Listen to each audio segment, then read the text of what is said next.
जादुई टीवी। सुनो, तुम्हारे बाबूजी तो कब के गुजर गए। अब उनका जो सामान है वो पड़े पड़े कबाड़ा हो रहा है। बेच ही दो, कुछ पैसे आ जाएंगी। बात तो सही है। अगले संडे फुर्सत में यही करेंगे। अगले संडे रोहित सारा सामान कबाड़ी को घर बुला के दे देता है।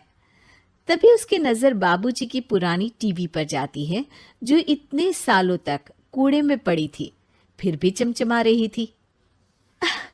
टीवी तो देखो, जैसे एकदम नई हो। हाँ, बाबूजी को टीवी देखना बहुत पसंद था। उनका सपना था कि वो टीवी पे आए। एक बार मौका भी था जब वो अपने गांव के गाने सुनाने किसी चैनल पर जाने वाले थे, पर मैं और मेरा भाई लड़ पड़े और बाबूजी को घर पर ही रुकना पड़ा। चला के देखें क्या? हाँ हाँ, क्यों नहीं, देख लेते हैं। पर शायद ही चले। बाबूजी ने उस लड़ाई के दिन के बाद टीवी देखना ही छोड़ दिया था। टीवी चालू करने के लिए उसमें केबल वायर लगा दिया जाता है। एक न्यूज़ चैनल चालू हो जाती है। स्वर्ग की सीढ़ी के रास्ते हैं तीन, तीनों के तीन रास्ते हैं संगीन। पहला रास्ता है सांप की बीन, दूसरा रास्ता घर में बिछा कालीन, तीसरा रास्ता कलकत्ता से चीन।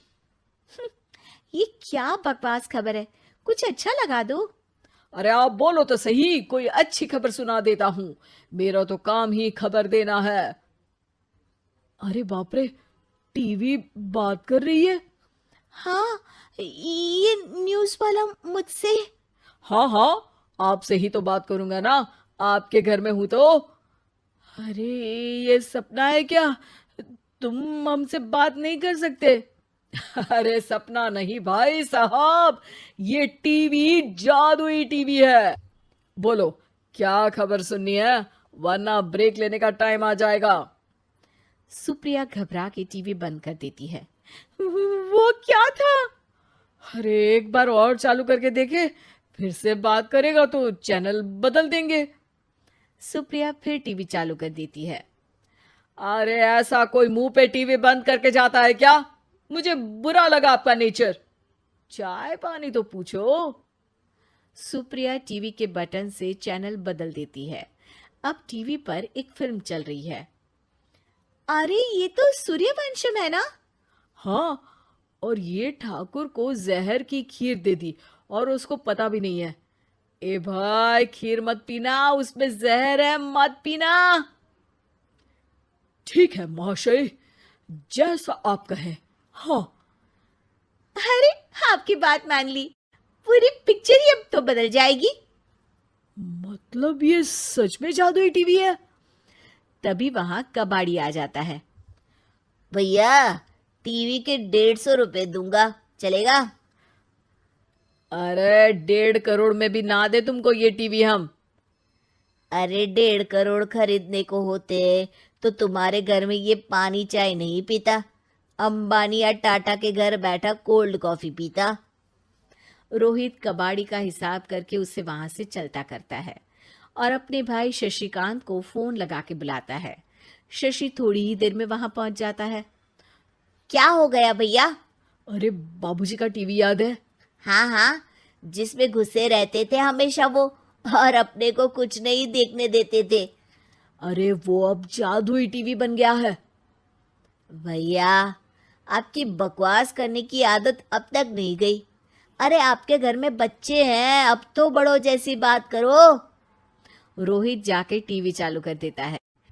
टीवी पर एक जादू का शो हो रहा है जिसमें एक जादूगर है। अब मैं अपनी टोपी में से कबूतर निकालूंगा।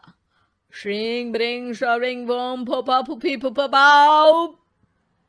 टीवी से कबूतर निकलता है और शशिकांत के सर पर आकर बैठ जाता है। भैया, ये क्या हो रहा है? भैया इसे उड़ाओ। ए कबूतर, जा जा, कबूतर चल निकल। अब मैं टोपी में से सांप। सांप सुनते ही शशिकांत कांप जाता है और भाग के टीवी बंद कर देता है। भैया, सॉरी भैया, मैं समझ गया ये सच में जादुई टीवी है, पर एक बार और ट्राई करते हैं। पर भाभी, कोई दूसरा चैनल लगाओ हाँ, जिसमें डर ना लगे। सुप्रिया टीवी चला देती है और न्यूज लगा देती है। अरे कितने दिनों बाद मुझे याद आया, बताइए क्या खबर सुनाओ। और ये नया आदमी कौन है? ये मेरा भाई है शशिकांत। ओह यस, वही है ना जिससे तुम लड़ लिए थे किसी बात पे, और तुम्हारे बुढ़ाओ पिताजी गुस्सा हो गए थे और टीवी को संन्यास दे दिया था। हैं? तुमको कैसे पता ये सब? इस टीवी में रहने वाले आदमी से लेकर कबूतर तक को तुम्हारे बाबूजी और तुम्हारी बातें पता है, इसीलिए तो ये जादुई टीवी है। ये टीवी क्या कर सकती है वैसे? तुम जो मांगो दे सकती है। कहानी बदल सकते हो, खबर बदल सकते हो, कोई चीज मांग सकते हो। अरे भैया, ये टीवी मैं लेके जा रहा हूँ। बाबूजी का लाडला तो मैं ही था ना। अरे ऐसे कैसे? मैं बड़ा बेटा था। अब तक मेरे घर में टीवी थी ना। अब तक कहाँ गए थे पिताजी के लाडले? तुम्हारी गलती का एहसास भी है।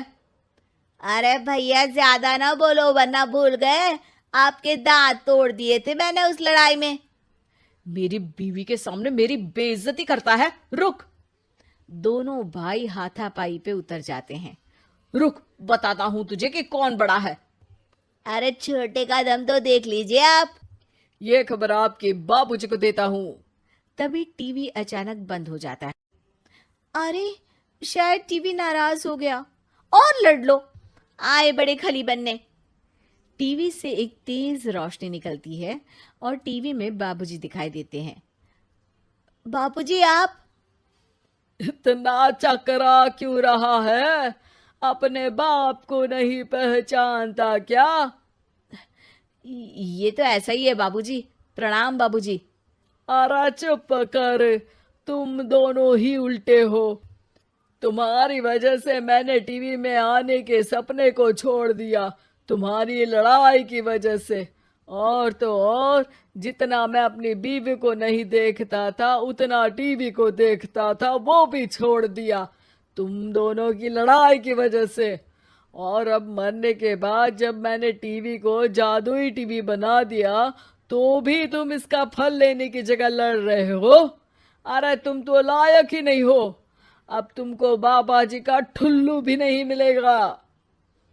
बाबूजी चले जाते हैं। टीवी बंद हो जाता है। रोहित और शशिकांत गिड़गिड़ा के टीवी के सामने हाथ जोड़ के बाबूजी को बुलाते हैं, पर टीवी सिर्फ धुआं निकालता रहता है।